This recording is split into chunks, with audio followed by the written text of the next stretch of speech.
Good evening, everyone. I'm Erica Elder, Town Administrator. I'm going to start this meeting this evening, and I'll call the meeting to order at 6:30 p.m. I think that's all I need to do, right? The first order of business is to read the rules of procedure. I'll take care of that tonight. Twice a month, the members of the Guilford Selectboard meet to do the work of governing our town in the presence of the public. The Selectboard uses the Guilford Meeting Rules and Procedures Policy. These rules, available on the town website, request that everyone present at this meeting conduct themselves in a civil manner. The chair holds responsibility for meeting order. According to guidance from the Vermont League of Cities and Towns, Selectboard meetings are meetings in the public, not of the public. The Vermont League of Cities and Towns further defines Selectboard meetings as limited public forums, meaning such forums exist for a specific purpose, in this case, the work of the Selectboard, and that the public body, the Selectboard, is not required to allow the public to engage in every imaginable type of speech. Public comment, however, is encouraged. It informs the Selectboard's decision-making process. If you wish to speak, raise your hand. You will be recognized at the appropriate moment. Before speaking, state your name and the road you live on. Address your comments to the chair, and your comments will be heard, not responded to. Generally, brief clarifying questions may be answered. For the record, questions will be recorded and responded to in a timely fashion. The Selectboard does not engage in back and forth exchanges around questions.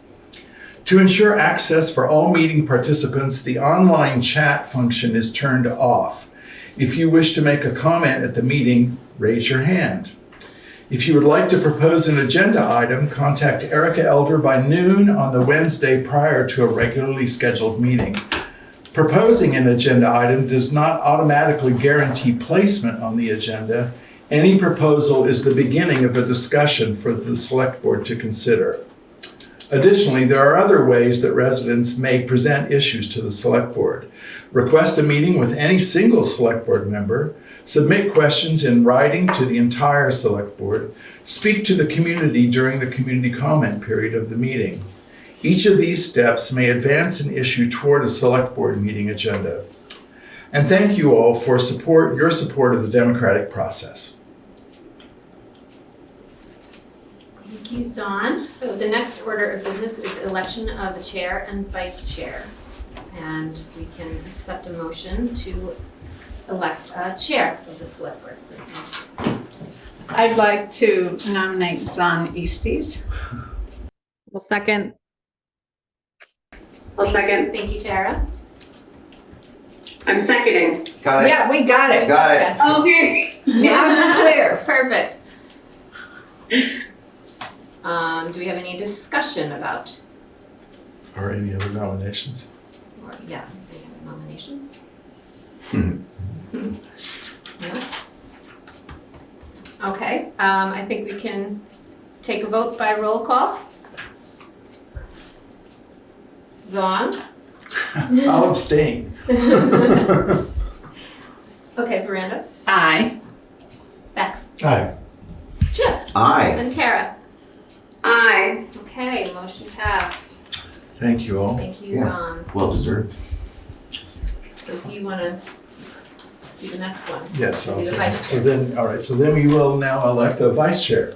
So I would like to nominate Brenda Porch. Oh, Second. All right.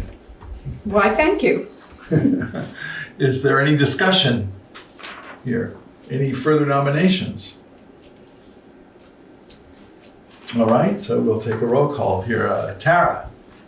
Aye. Chip? Aye. Michael? Aye. Miranda? Aye. And Zon says aye. And so that passes. Thank you very kindly. All right, so then we move forward in the agenda to the welcoming of the public. And we turn that part of the meeting over to Veranda. Okay, and before I call on the two people who are going to be speaking with us tonight, I wanted to say that we've allocated 10 minutes for this. And if those 10 minutes aren't filled and somebody who is at the meeting wanted to make a comment, I think that that would be appropriate as well, even if they hadn't signed up in advance. So I wanted to turn it over to Jason. You're here? I am. Thank you, Veranda. Appreciate this. Sure thing. So I wanted to talk to the select board. I wanted to have a discussion with the select board. I'm left with the community comment period. So I'm just gonna, this is about our reserve policy, and I'd just like to make it known to the public my concerns. So in 2013, the voters of Guilford authorized Article 6, which was the establishment of a reserve fund in accordance with 24 VSA Section 2804A. The select board then made a policy that was adopted in 2016 for use of that reserve fund. It's only one page, but it defines the purpose, objective, methods of expenditures, and appropriations of money into the reserve fund. And I personally think it's a really good policy. And for instance, the policy states that the select board will only use the reserve fund to alleviate unanticipated short-term budgetary issues, such as revenue shortfalls or unforeseen expenses. And one easy example of an unanticipated short-term budgetary issue would be if diesel prices increased after the budget was established. You know, the highway department would have an unforeseen revenue shortfall, and the reserve fund could be utilized to alleviate that shortfall. Essentially, my understanding of this fund's intent is to lay a safety net for our town's finances. That access to this fund will be for limited reasons, and all reasons for access would be classified as either unanticipated or unforeseen. Again, as it reads, I like the policy so far, but it continues. It says that any expenditure of the reserve fund by the select board shall require three things. It shall require a majority of the select board members after due notice and a public hearing. As I look through Guilford's town report, I noticed several established funds that were paid off by accessing the town's reserve fund. However, I cannot find any meeting minutes where this topic was properly announced, followed by a public hearing, nor any vote from the select board authorizing these transfers. For example, on page 20 of the town report, you'll see that Guilford had established two funds that were both in the negative. Both of these funds concern the Guilford Free Library Addition. To settle the balance of these funds, over $24,000 was taken from our reserve for one and over $52,000 for the other. So that's over $76,000 that was removed from the reserve fund to cover the exploratory work for the library addition. And the only reason I can think possible be perceived as an unforeseen or unanticipated expense is because the library addition vote didn't pass. So all those funds for the feasibility studies, the archaeological digs, building and landscape renditions, et cetera, were all expected to be removed from the capital improvement fund.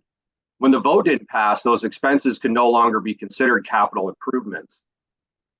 I also believe the capital improvement fund to use the capital improvement fund to leverage grant opportunities in this way is also contrary to the capital plan's intent, but my time here is very limited.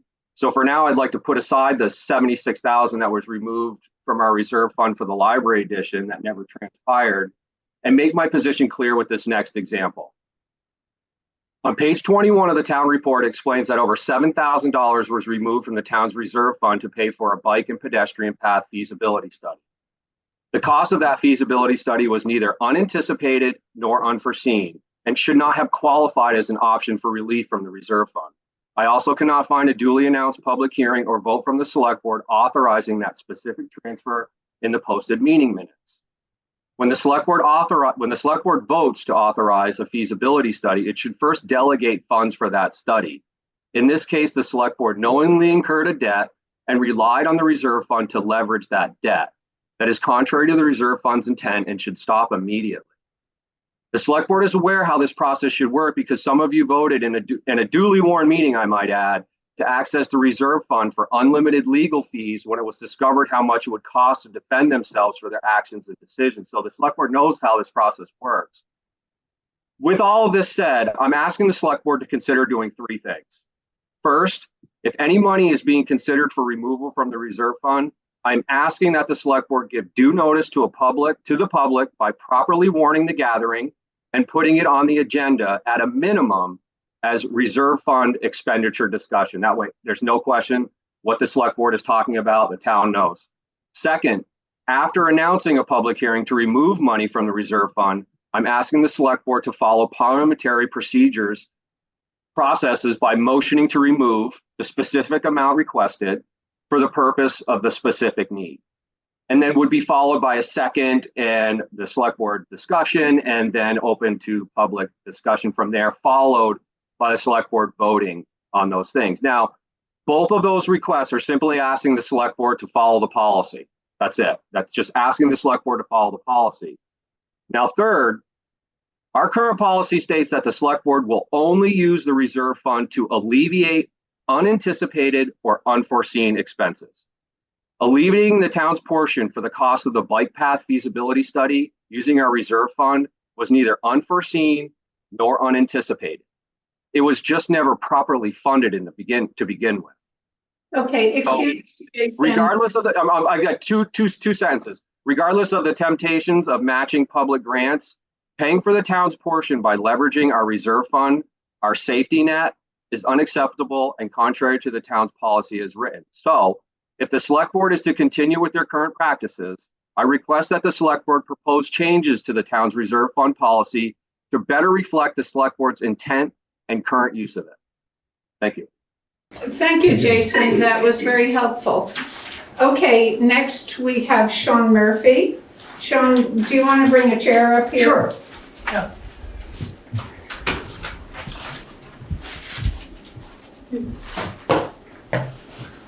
Good evening.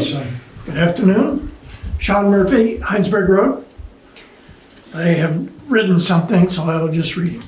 And Okay. I can forward it to you. Not too fast. Okay. Yeah. Wyndham Southeast School District Annual District Meeting will be held on Tuesday, March 19th in the gymnasium of the Brattleboro Union High School, 131 Fairground Road at 7 p.m. The purpose of the meeting is to vote on the FY25 annual budget. The annual report is available at the central office, the town office, and the Guilford Central School.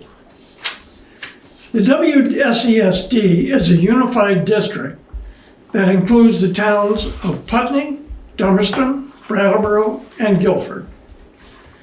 This district is a pre-K through 12 district that serves 2,354 students. It is comprised of 326 certified staff and a total staff of 435. I am the chair of the WSESD Finance Committee. The Finance Committee reviews and recommends warrants and capital plan and the annual budget as determined by the full board. The board determined that the FY25 budget is responsible as proposed in the amount of $65.8 million. Numerous changes by the legislature, the state administration, and the federal government has contributed to a difficult budget cycle. As everyone is aware, education funding is largely derived from Vermont property taxes. Vermont homestead property owners are required by statute to file the homestead declaration with their April 15th Vermont income tax, and the form is HS 122. So that's required by statute. If a property owner wants to determine if they are eligible for income sensitivity, it is Form HI 144, which can also be filed with the state income tax before April 15th. Income sensitivity means that if a property exceeds the 3% of household income, the property tax, if it exceeds 3% of the homestead income, the property will most likely be eligible to receive in paying their education tax liability. So if you have, I'll go on for If a household income is less than $128,000, this program can provide tax relief for property owners. 70% of all homestead in Vermont receive some degree of help from this program. In 2023, Guilford education tax liability amounted to $2.5 million. This amount supported the Guilford Central School and all of Guilford's secondary school students. The state supported property owners who were eligible for income sensitivity help in the amount of $750,000 in the town of Guilford. $750,000 was 30% of Guilford's $2.5 million education liability. The payment to defray this portion of Guilford education tax liability is paid directly to the town of Guilford by the state. $750,000 represents, oops, I've already said that. It is important to be aware that many regions and towns in Vermont have greater degrees of wealth than others. The income sensitivity program makes it possible for those households realizing difficulty in paying their education tax liability are recognized and supported by the whole state. So there are many forms of education tax. As we all know, property tax is the largest, but there's also rooms and meals tax, and there's also the lottery and other taxes that go into the whole figure of tax liability for education, which is about $2.3 billion, I think, statewide. So as many of you know, the 30% of districts turn down their budgets on town meeting day. And on Tuesday, I just met with Frank Rucker this morning, and on Tuesday, when we look at our $35.8 million budget, I think that there'll be some pleasant information that will be given out that will directly affect the four towns' education tax. So it's not to say that it isn't a difficult year, but we've been developing this budget since October 6, 2023, and it's very carefully developed by talking to every principal in the district, all 9 sites, and then Frank Rucker crafts a budget with all those principals, and then it's presented to the Finance Committee. Finance Committee deliberates, and then eventually on January 23rd, the full board passed the budget. And it adequately does develop a budget that will enable the district to educate to the amount that is required. And so I think it's a reasonable budget, and there are going to be some methods to reduce education spending. So the education spending is divided by the pupils, and their pupils are increased this year because of the weighted student pupils. I can't remember the exact number, but it's over 3,000. So 3,000 are counted, even though we have, a little over 2,000 in seats. So you divide the education spending, which is in the range of 58 million, after you take out the revenue, you divide that by the number of students, and then the number of students is divided by the yield number, and the yield number then gives you the tax rate. So the the yield, chances are that the yield number will be increased, which lowers the education tax. And also, we're pretty sure we'll be able to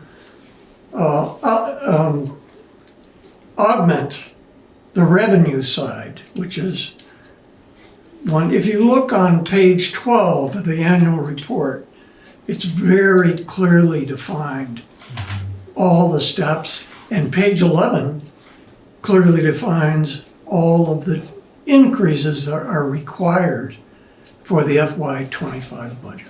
So, Well, thanks a whole lot, Sean. I really appreciate your bringing this up. And I'm wondering, is this being widely publicized? You know, it will be tomorrow night, the 12th. It is the informational meeting Okay. for the WSESD at BOHS. It'll be in the Cusick room, and that will be Zoomed. Okay. And the agenda is on the website, and so anybody can zoom in. And this report, Frank Rucker and I, and the other members of the Finance Committee will be allotted an hour to answer all the public questions and try to clarify for everybody the importance of people coming to support the budget on the 19th of March. Is that the actual vote day as well or not? Yes, on the 19th, it's a in-person only. I don't Right. think there's any Zoom aspect to that meeting. And so it's a floor vote.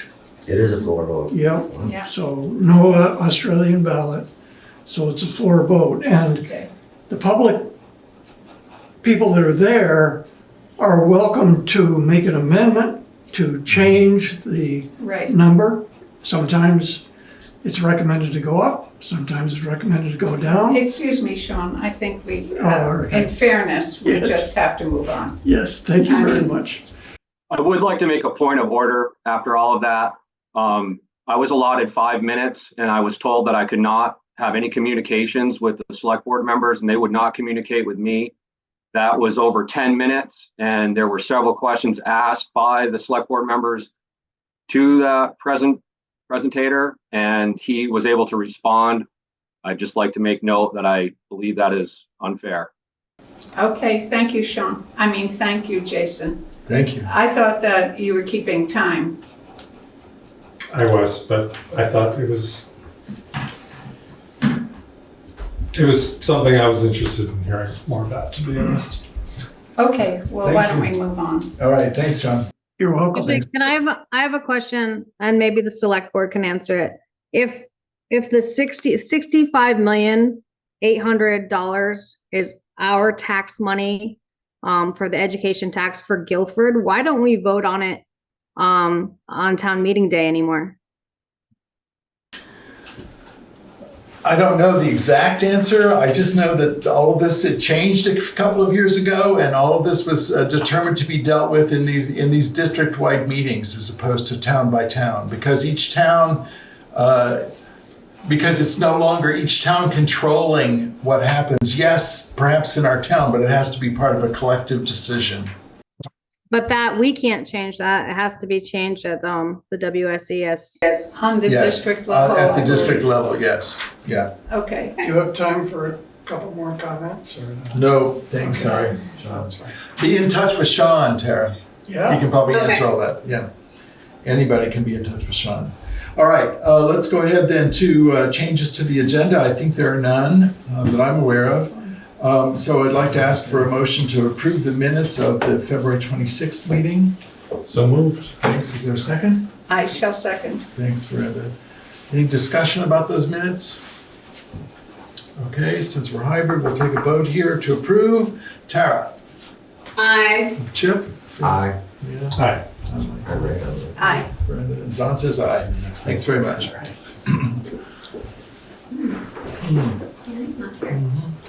All right, so we'll move on to updates and reports. We'll start with Erica here, Town Administrator report, please. Okay, so I don't have too much to report. We all got through a very nice town meeting, a long one, but a very, very good one and well run by Rick.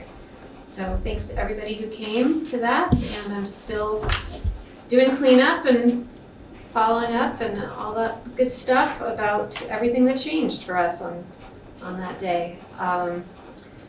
Something else I've been working on for the past couple of weeks is I've been contacting commission chairs and local office holders of various appointed positions to see if they could continue in their appointed town positions for another year, and that's something the select board is gonna address later at this meeting. I got our new select board member, Chip Carter, set up with his guilfordvt.gov email address and maybe access to shared files, but maybe not all of the files. So we'll keep working on that, Chip. Sure. And it's time for the town office staff to start preparing for our next professional audit. So I started, yeah, we just got the audit from last year, and now it's time to start organizing ourselves for the next round. So we've been in touch with Bonnie from Mudgett, whatever it's called, to start working on that and giving her things like select board minutes and times that we might all be available for her to be in the office in August to do the audit. I attended an AFD meeting where they're working on their contract with Commonwealth and getting. That's Algiers Fire District. Algiers Fire right. District, yes, it's the sewer specifically. Mhm. So they're working on an agreement with Commonwealth Dairy, who is by far the largest user of that sewer system. So that's very close. And I have 2 liquor licenses that our town clerk let me know about, that again, they're no longer needing to be approved by the select board. They are approved at the state level after just a simple application by the business entities. And I have one for Warwick and West for the Guilford Country Store for a one-time sampling event.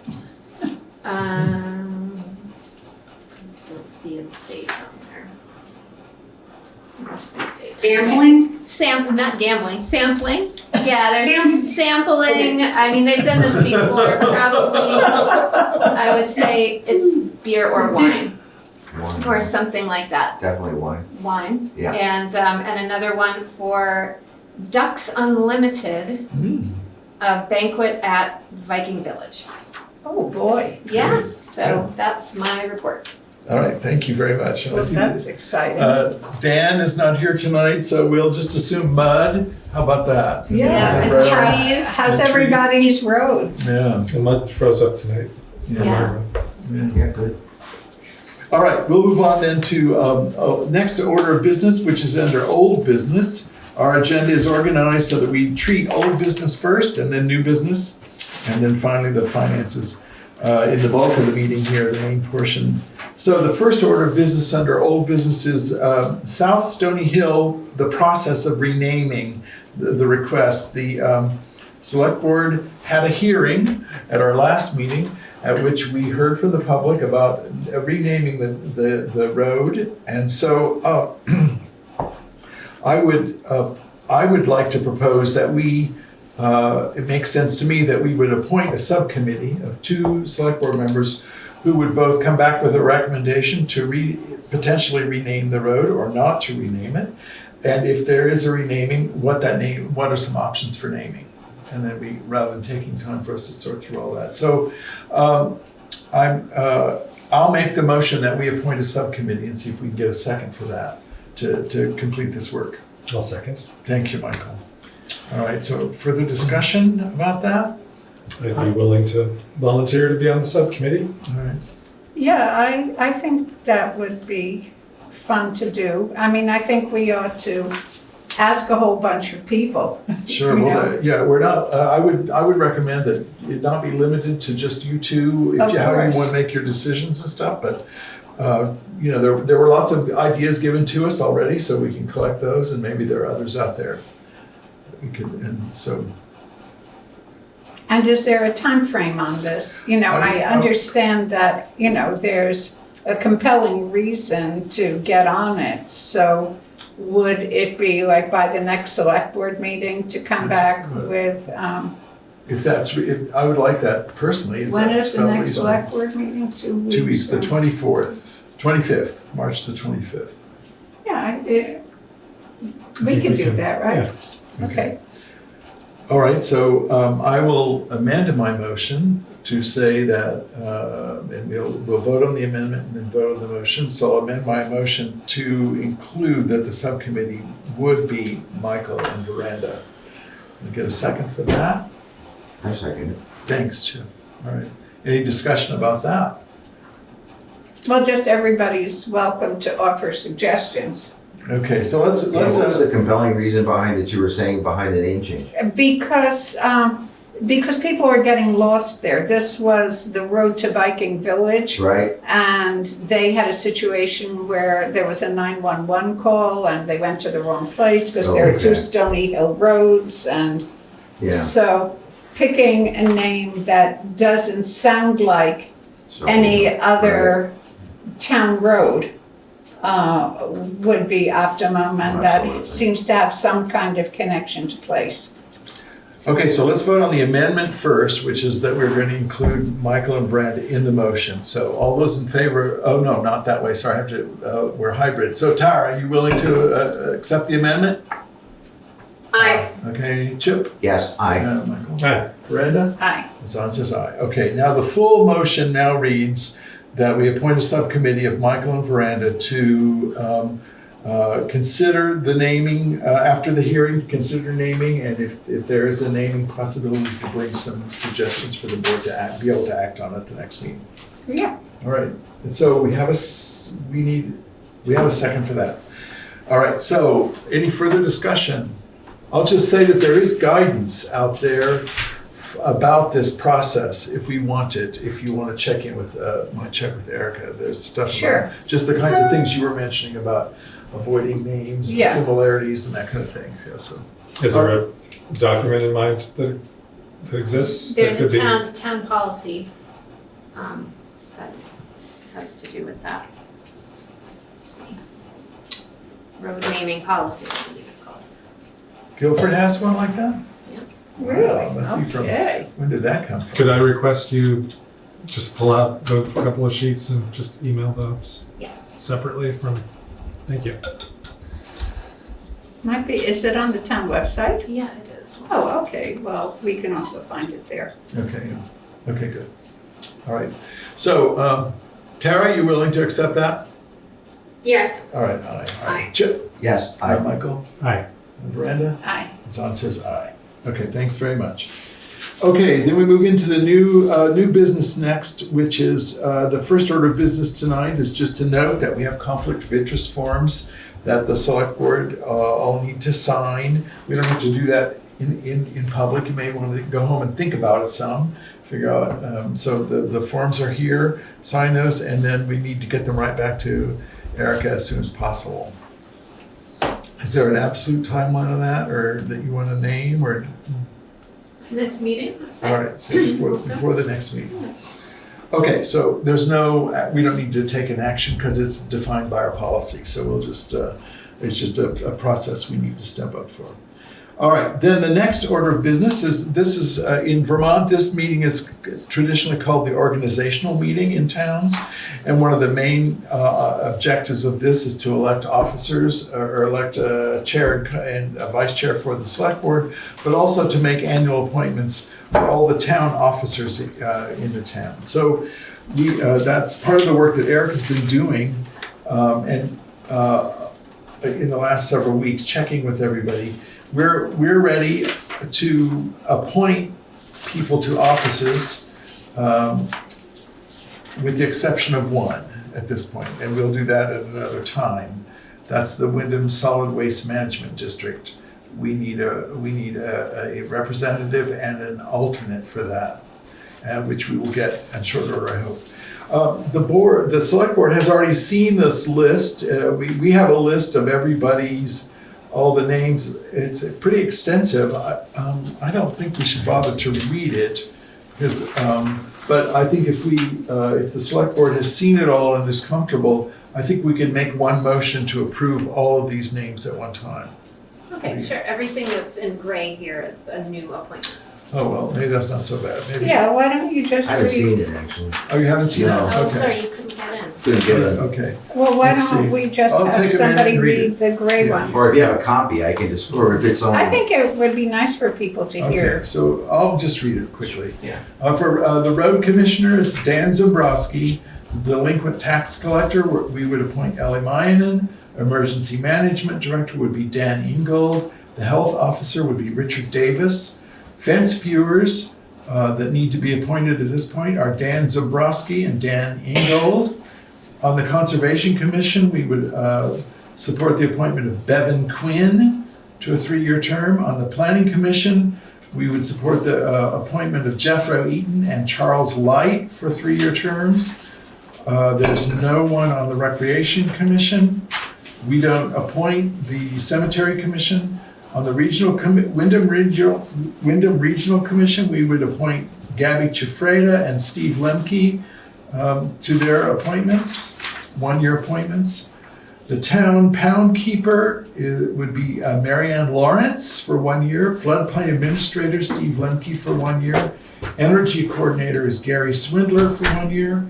The Green Up Day coordinators are Jamie Durham and Jethro Eaton for 1 year. The tree warden would be Dan Zombrowski for 1 year. Rescue trustee is Gordon Little for 1 year.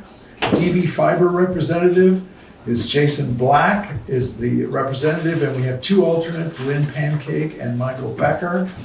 And then the Bullock Scholarship Committee has a new appointment in Michael Iacona for 3 years. Right. That's the list.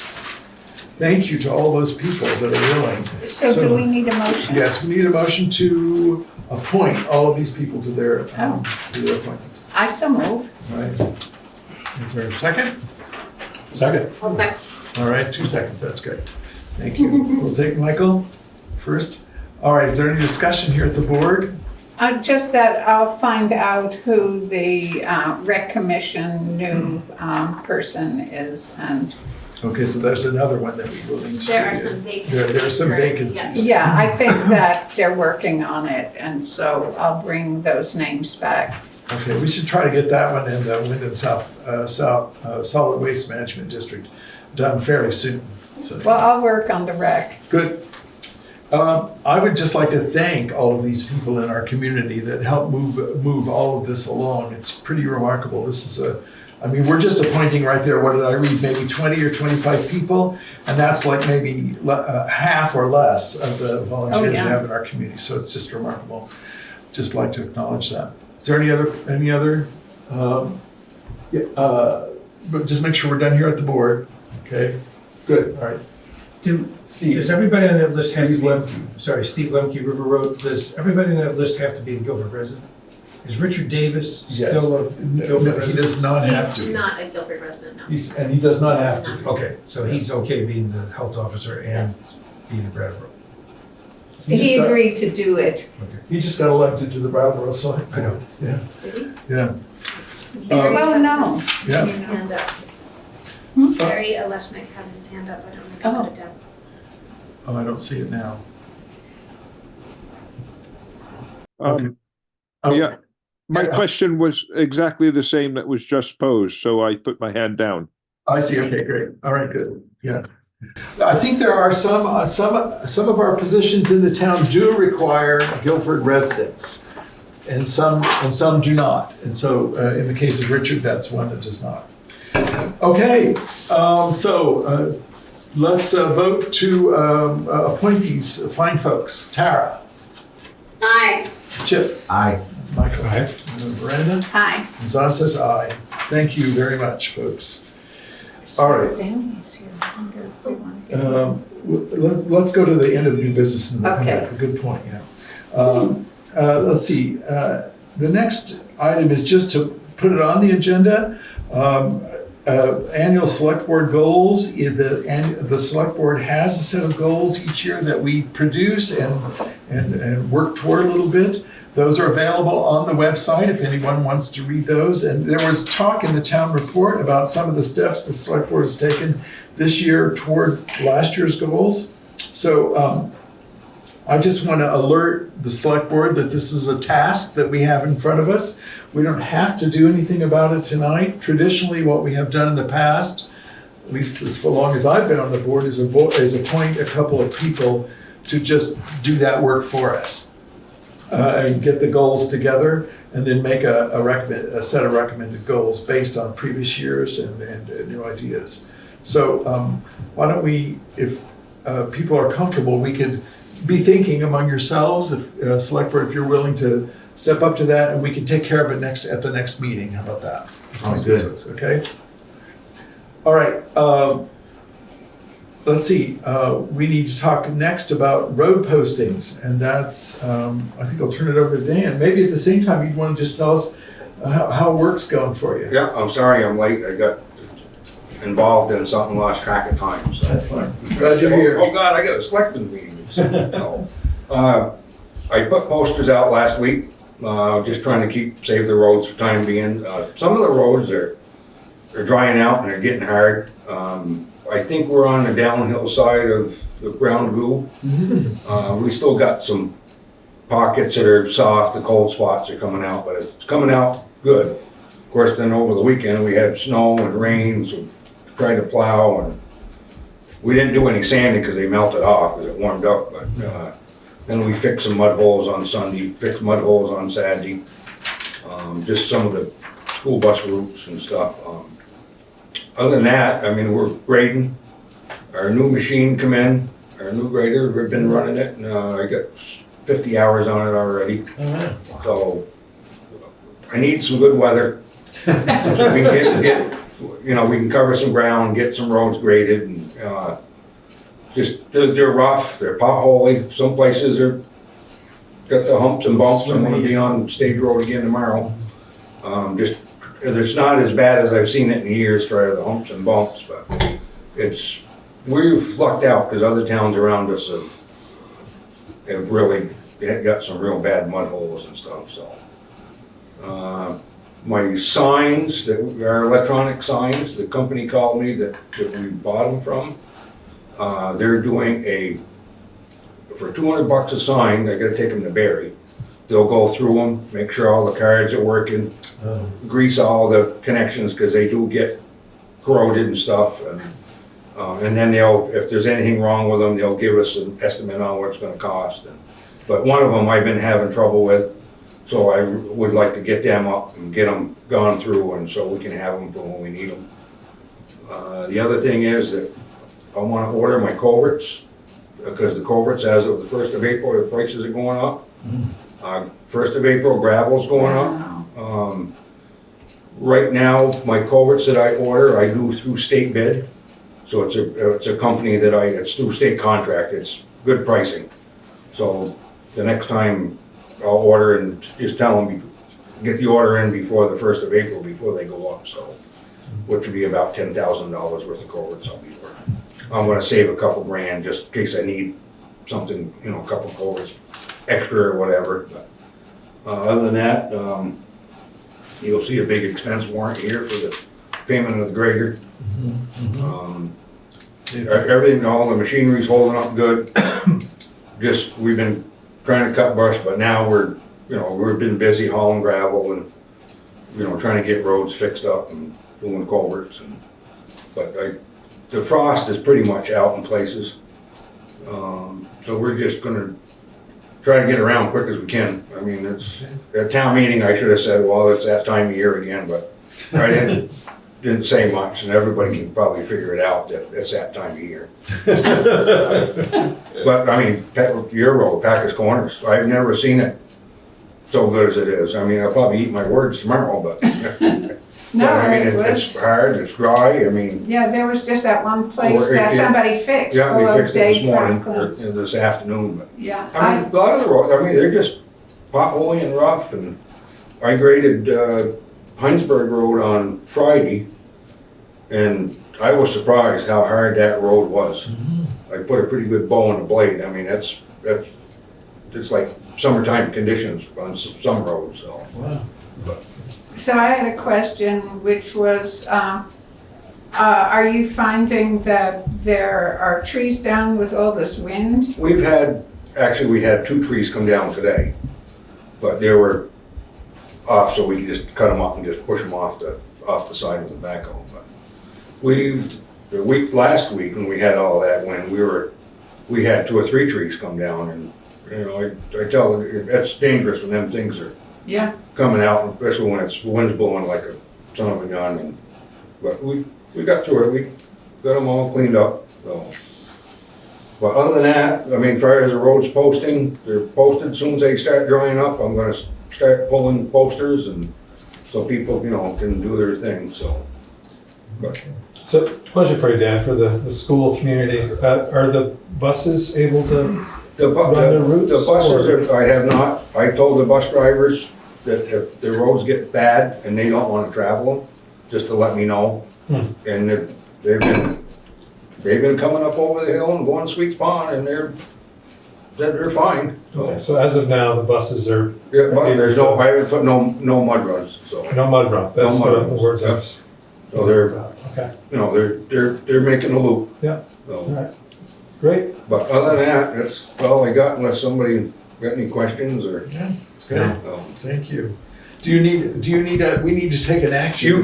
Yeah, so you have to approve of the road of the postings. posting. All right. So these are, Yeah. I think it's the standard. And there's a list of the roads that Yeah. are posted. Okay, so let's take a quick look around here. These are all the roads that get posted at this time of year. I saw it. You saw it? Okay. Yeah, I saw it online. Okay. Is there anyone would like to make a motion to that effect? Sure. All right, go ahead, Brenda. I move that we approve the posting of the roads that Dan has reported. I second that. Thanks, Chip. Any discussion here at the board? Thank you. Yes, thank you. All right, we'll go ahead. Tara? Aye. Aye. Michael? Aye. Brenda? Aye. And Zan says aye. Thanks a lot, Dan, for all that, yeah. Thanks, Dan. Yeah. Thanks for coming. And if anybody's got any mud holes or whatever, don't be afraid, because I can't be around checking it all the time. I rely on people say, hey, you got a mud hole, or All right, so- somebody calls the garage and say, hey, you got a mud hole, All right. and we go take Okay. care of it, so. So that's information for the community, huh? Yep. All right, good. Thank you. All right, folks, we'll move on to the warrants at this point. So, Tara, you ready for those? Yep, I would like to move to accept the warrants as written. Payroll week 3/3/24 for $7,588.74. Payroll week ending 2/25/24 for $9,255.69. Expense warrant number 2416A for $305,420.12. And expense warrant 24016 for $14,602.76, for a total of $336,867.31. I will second that. Is there anything you want to tell us about these warrants? Yes, expense warrant number 24016 is tree removal, diesel fuel, town report printing, taxes, insurance, and retirement withholding. And then the big one, as we know, is the new grader. And also there's some other invoices and checks for the teachers who provided childcare at the town meeting. But the grader's the big ticket item on this one. All right, are there any questions here at the select board? Okay. Anything you want to say? Yeah, that's a capital expense, the grader. Just that was voted on. I don't have a date, but it was voted on at a previous select board meeting earlier in the year. So. Putting the asset management program to work here. Yeah. Yes, exactly. Good. All right. And thank you, Erica, for your information. Yeah. Sorry.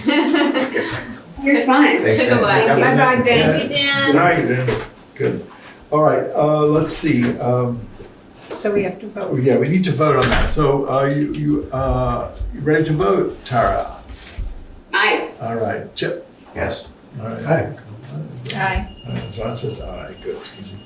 Then we move on to other business, of which I think there is none.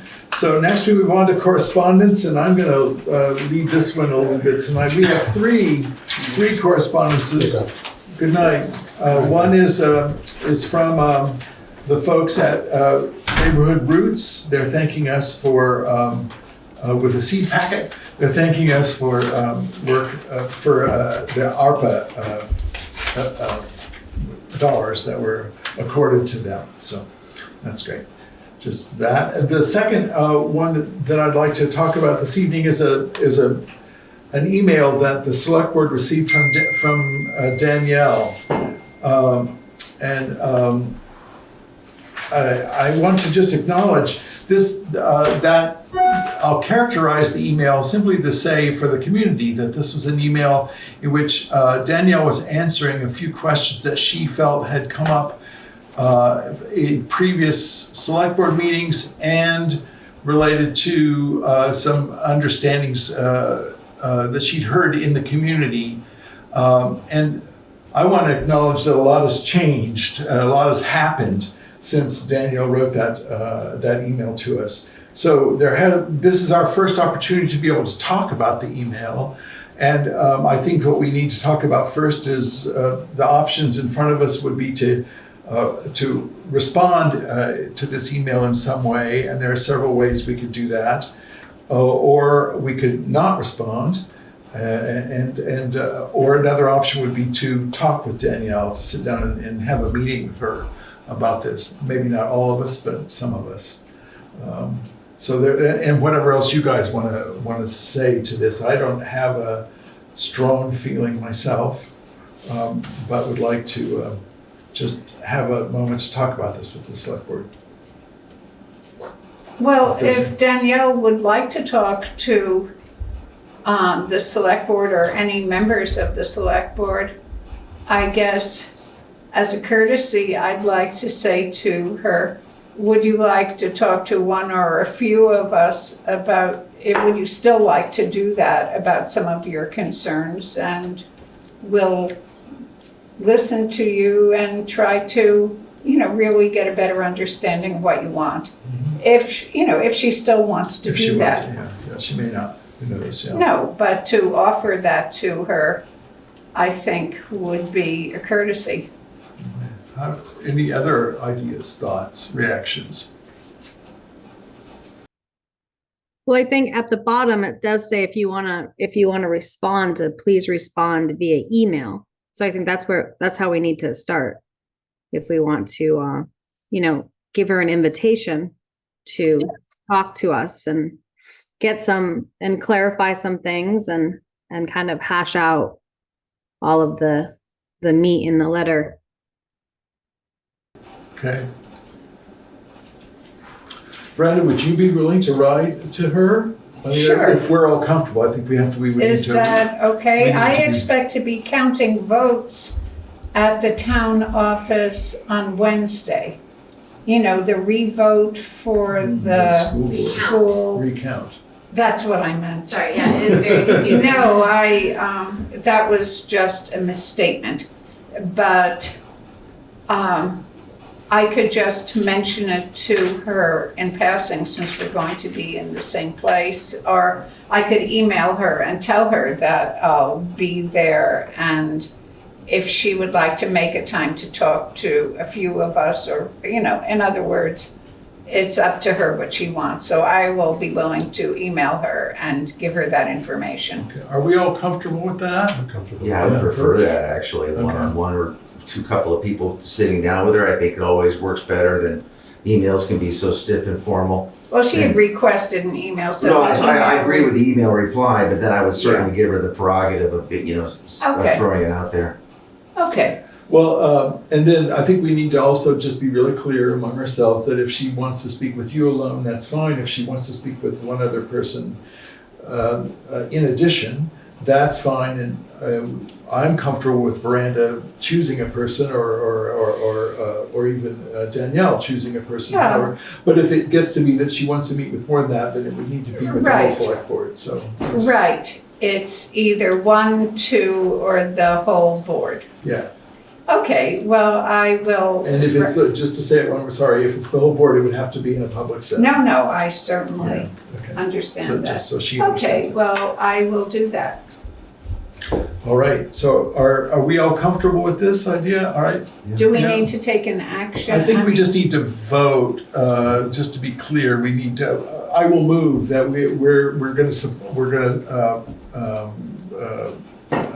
appoint, I guess, Miranda to email Danielle and then offer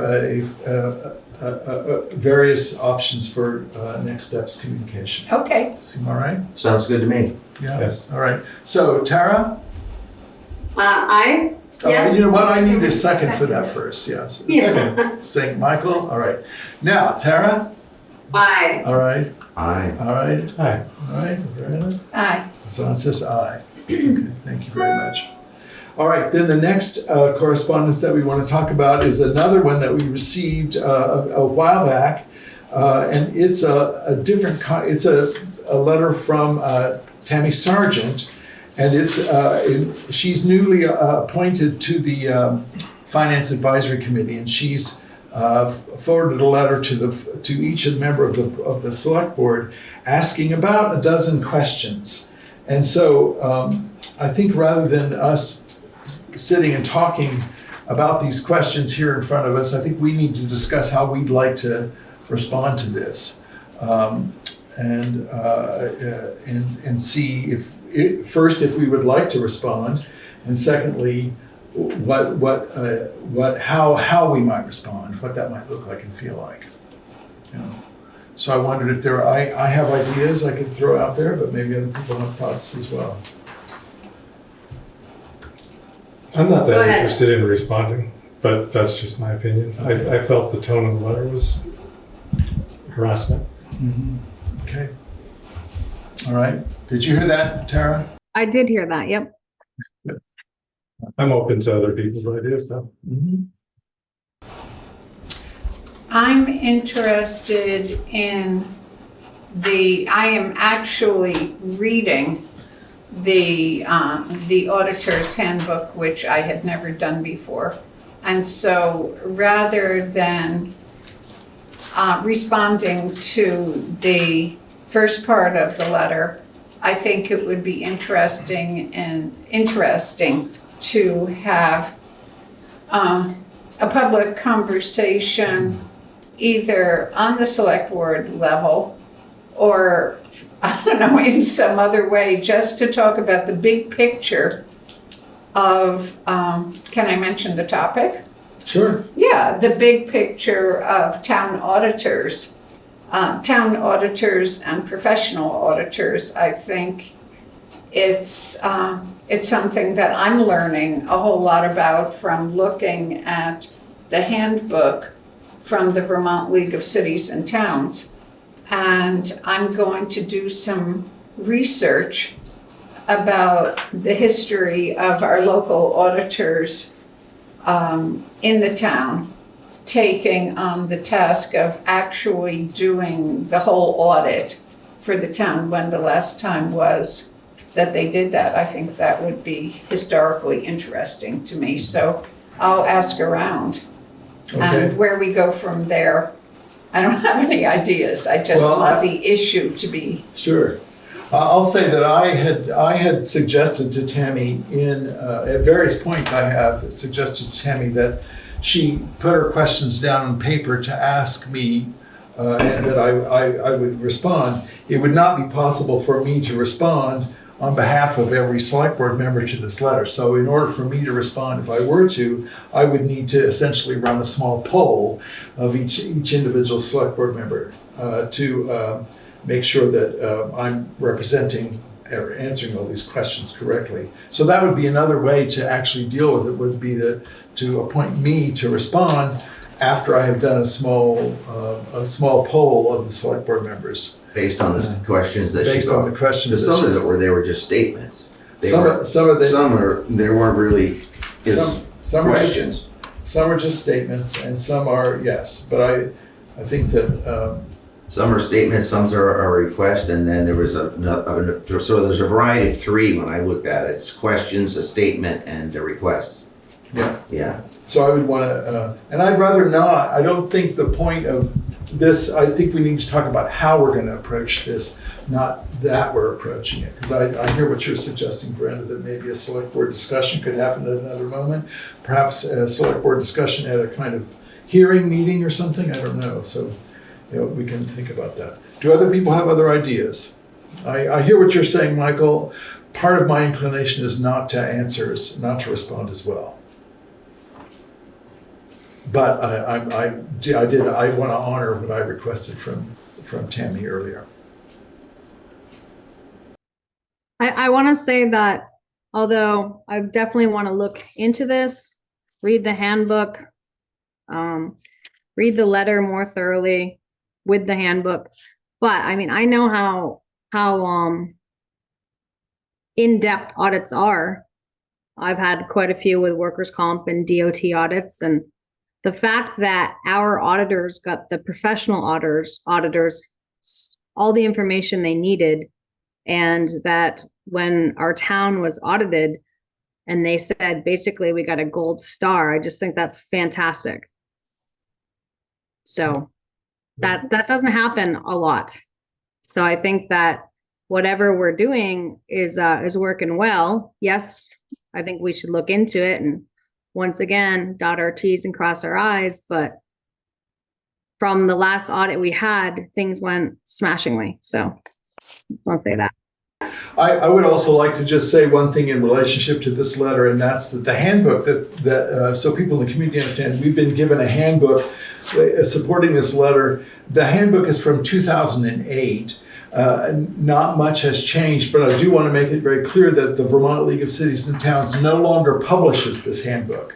Wow. I, as a select board member, could not even get a current copy of this handbook if I wanted to. The only way you can get a copy of the handbook at this point is to be a town auditor taking the course on what it means to be an auditor in the town. So when we refer to this handbook, we're referring to something that's actually getting to be more than 15 years old. So the information and VLCT wouldn't stand behind this report, this handbook from 2008 any longer. In fact, they'll state very clearly, which they have done to me, that they no longer produce those sorts of handbooks because for a number of reasons. So, how does the board feel at this moment? Any? We have a hand up. Yeah. 1 second. I'll be Not to quote the other. Oh, yeah. As soon as we have an action on the floor, seconded, then we can. I'll acknowledge Jason.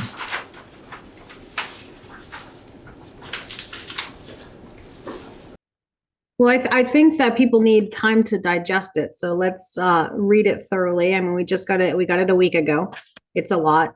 So maybe read it thoroughly. And then you had mentioned that you want us to potentially answer the questions on our own and come back. Say what? That would be a way we could do it. We could agree that by the next meeting, for instance, you all would have answered the questions to the letter, so that then I could, if it were me, I could take that information and compose a letter. Oh, that's a good idea. Yeah. Okay. Are we gonna read the questions out loud and you just propose the letter back to Tammy? Or should we just talk about what the questions are?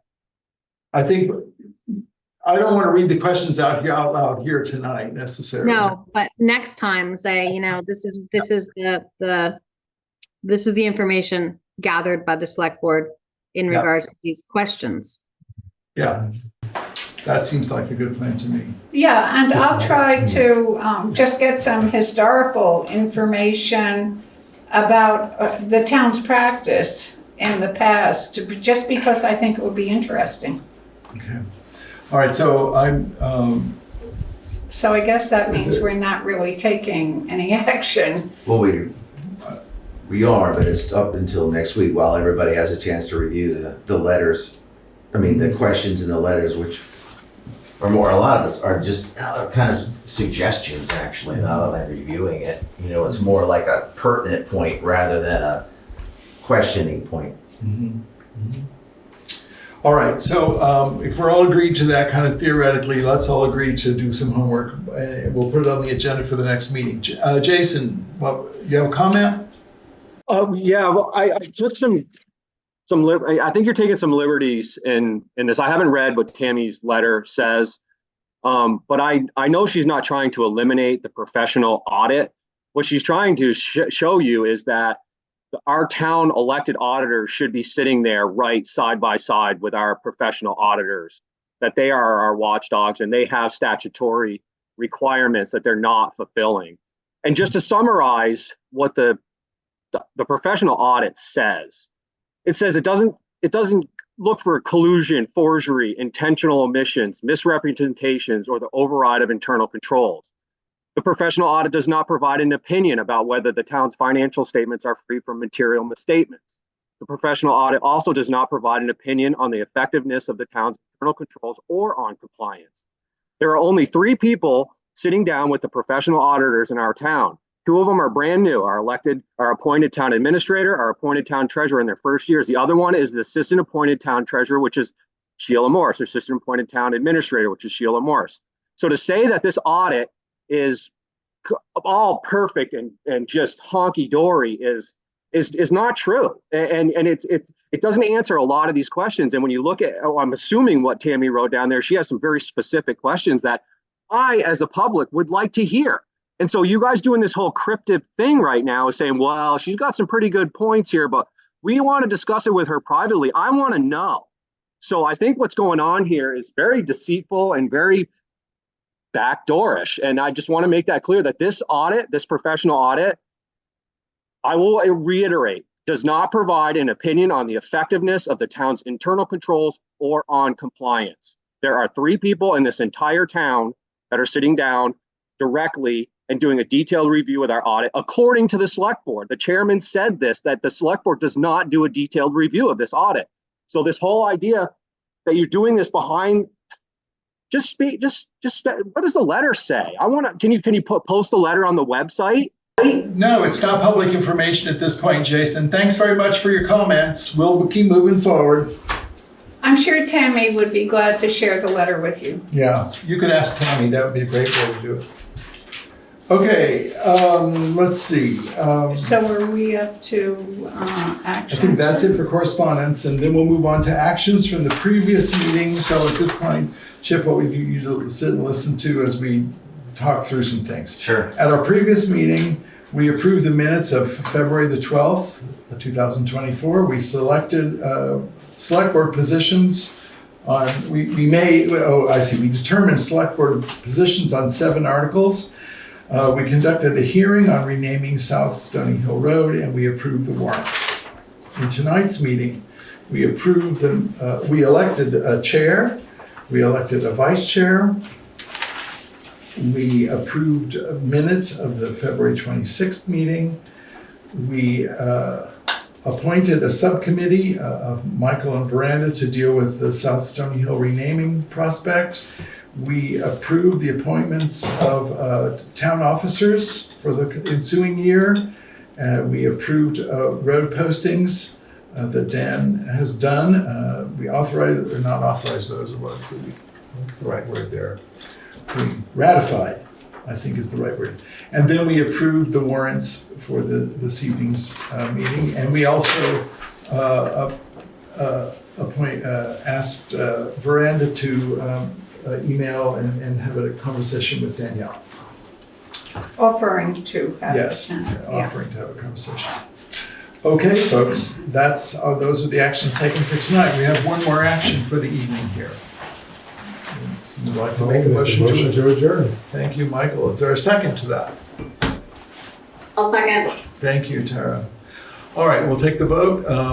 Tara? Aye. Chip? Aye. Michael? Aye. Miranda? Aye. Zan says aye. Okay, thank you very much. We'll see you Okay. all in 2 weeks.